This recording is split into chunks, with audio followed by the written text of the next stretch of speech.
তাড়িয়ে দিচ্ছে সব, যোগ্য বেকার ভাবছে সব, তাই সংগ্রাম চলছে, চলবে।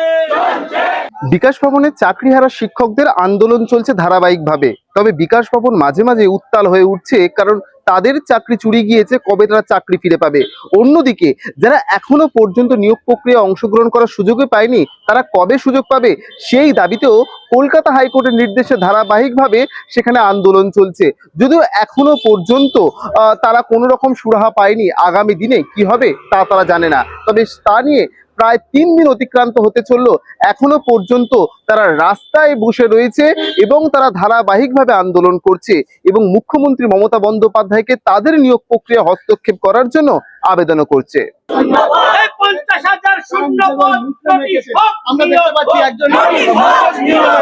কলকাতা হাইকোর্টের নির্দেশে 2022 সালের প্রাথমিকের চাকরি প্রার্থীদের অবস্থান বিক্ষোভের আজ শেষ দিন। হাইকোর্টের নির্দেশে আন্দোলনের শেষ দিন 2022 সালে টেট পাস, তবুও নিয়োগ অধরা, নিয়োগের সদিচ্ছার আবেদন চাকরি প্রার্থীদের।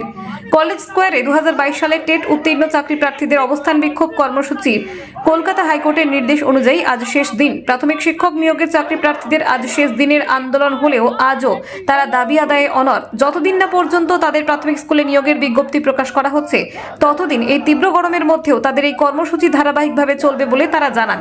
প্রাথমিক শিক্ষক নিয়োগ পরীক্ষা উত্তীর্ণ হতে গেলে প্রথমে টেট পরীক্ষা দিতে হয়। 2022 সালে প্রথম স্বচ্ছভাবে টেট পরীক্ষা নেওয়া হলেও কেন দীর্ঘ 3 বছর পরেও এখনো পর্ষদ সভাপতি নিয়োগের বিজ্ঞপ্তি প্রকাশ করলো না, সেই দাবি তুলে আজ 3 দিনব্যাপী তারা কলকাতা রাজপথে। পর্ষদ সূত্রে জানানো হয়, ওবিসি মামলার কারণে তারা আপাতত বিজ্ঞপ্তি প্রকাশ করতে পারছেন না। তবে পর্ষদের সেই দাবি চাকরি প্রার্থীরা কোনোভাবেই মানতে নারাজ। চাকরি প্রার্থীরা জানান, ওবিসি মামলা নিয়ে যে জটিলতা সেটা 2024-এর শেষের দিকে শুরু হয়েছে। 2022 সালে পরীক্ষা নেওয়ার পরেও সরকার এতদিন তাহলে কেন নিয়োগ করেনি, এই প্রশ্ন তোলেন চাকরি প্রার্থীরা। চাকরি প্রার্থীদের একাংশ দাবি করে, অনেকের বয়স এই মুহূর্তে 39, অর্থাৎ সরকারি নিয়ম অনুসারে আগামী বছরে বিজ্ঞপ্তি প্রকাশ হলে তারা পরীক্ষায় অংশগ্রহণ করতে পারবেন না। তাদের জীবন থেকে সরকারি চাকরি পাওয়ার সুযোগ যে তা সম্পূর্ণ বঞ্চিত হবেন। চাকরি প্রার্থীরা বলেন, সরকারি সদিচ্ছা থাকলে তাদের নিয়োগ দ্রুত সম্ভব। যদি সরকারের পক্ষ থেকে এই বিষয়ে এখনো পর্যন্ত কোনো ইতিবাচক বার্তা আসেনি, এখন দেখার বিষয় শেষমেশ পরিস্থিতি কোন দিকে এগোয়। আমি হয়তো 2025 পর্যন্ত আমি এই পরীক্ষার সময় পাবো। এর মধ্যে যদি আমি পরীক্ষার নোটিফিকেশন না দেয়, তাহলে হয়তো আমি আগের বছর আমি পাস করে থাকলেও বুঝতে পারবো না। এটা আমার কাছে অত্যন্ত চিন্তার কারণ। প্রতি রাতিতেই এটা আমি চিন্তা করতে করতে ঘুম হয় না, যে আমি ভেবেছিলাম চাকরি করব, পরিবারকে সাহায্য করব, সেই জিনিসটা অত্যন্ত একটা আমার কাছে অত্যন্ত ভয়াবহ কারণ। যে আমার এখন 39+ বয়স, এমন শুধু আমার নয়, এমনকি অনেক অনেক ছেলে মেয়ে আছে যাদের এরকম 39 বা 38 এরকম বয়স, বা কারো হয়তো দেখাচ্ছে বয়স হয়তো 1 মাস 2 মাস হয়তো বাকি আছে। তাই মমতা বন্দ্যোপাধ্যায়ের কাছে, মুখ্যমন্ত্রীর কাছে আমি অনুরোধ করে, হাত জোর করে অনুরোধ করছি, উনি যেন আমাদের ব্যাপারটা একটু যেন বিবেচনা করেন এবং যেন উনি যথেষ্ট পর্যটন সিট ভ্যাকান্সি দিয়ে আমাদের ইন্টারভিউ প্রক্রিয়াটা শুরু করেন। তাতে আমাদের কি হবে, আমরা একটু অন্ততপক্ষে ভালো জায়গায় যেতে পারবো। আমরা অত্যন্ত চিন্তার সঙ্গে অত্যন্ত খারাপ পজিশনের মধ্যে আছি। আমার নাম কাজল কুমার সওদাগর।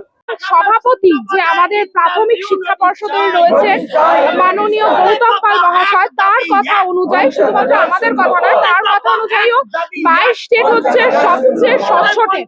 তো আমরা আজকে সেই স্বচ্ছ টেট পাস করে নিজেদের যোগ্যতা আমরা প্রমাণ করেছি। তো আমরা নিজেদের যোগ্যতার উপর আশা রাখছি যে আমাদের যোগ্যতায় আমরা একদিন এই চাকরিতে ঠিক নিয়োগ পাবো।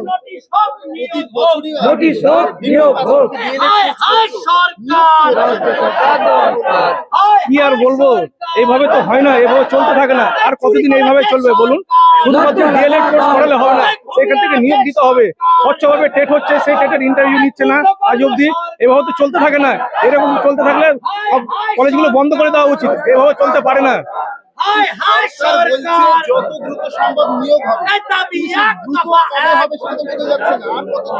আমরা সেই 2022 সাল থেকে দেখছি, দ্রুত শব্দটা শুনে আসছি, কিন্তু দ্রুত যে কবে আসছে সেটা আমরা দেখতে পাচ্ছি না। তাই সরকারের কাছে আমরা বারবার নিবেদন করছি, আমাদের 50,000 অবিলম্বে আমাদের নোটিফিকেশন জারি করা হোক। আমাদের সভাপতি বলেছেন, মুখ্যমন্ত্রী স্বয়ং বলেছেন যে 10 লক্ষ সিট ফাঁকা আছে এখনো, কিন্তু আমরা চাইছি 50,000 ভ্যাকেন্সি। সেটা কবে আসবে সেই প্রশ্ন আমাদের মুখ্যমন্ত্রীর কাছে আমাদের রইল। আজকেই তো শেষ দিন, কি বলবেন? আর আবার আপনাদের পরবর্তী পদক্ষেপ কি হবে? আর এরপরে আবার আপনাদের না, যতক্ষণ না আমাদের নোটিশ আছে ততক্ষণ তো আমাদের আন্দোলন থামবেই না। প্রশ্ন আসে না থামবে না। প্রয়োজনে মারা যাব, মারা তো গিয়েছি আমরা, মারা তো অলরেডি চলেই গেছি। এবার শুধু কবর এবার শ্মশানে যেতে বাকি আছে।